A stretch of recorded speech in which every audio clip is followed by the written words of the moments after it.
What's up sa inyo mga ka-ventures? Kami po pala ay nagpunta sa Kimono Forest na matatagpuan sa Arashiyama Station, Arashiyama, Kyoto, Japan. Ito ay nirekomenda ng katrabaho kong hapon. Excited po kaming punta kasi ang ganda nung sinearch ko sa net. At totoo nga po, napakaganda ng lugar. Sa bunga ng estasyon, merong rentahan ng kimono para naman feel na feel.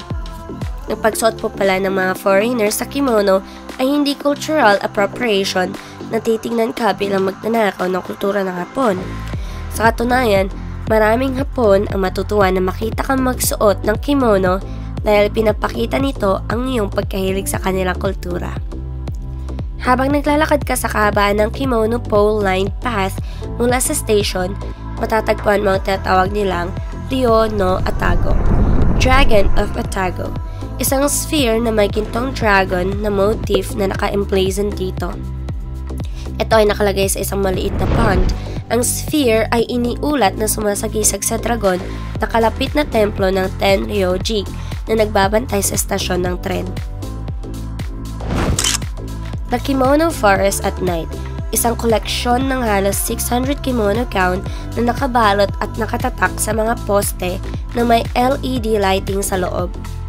Ito ay binubuo ng mga piraso ng tela na tinina sa estilong Kyoyozen na natatakpan at tinatakan ng acrylic fiber at hugis tulad ng 2 metrong taas na cylindrical pole na naka-install sa paligid ng stasyon at sa mga relas ng tren.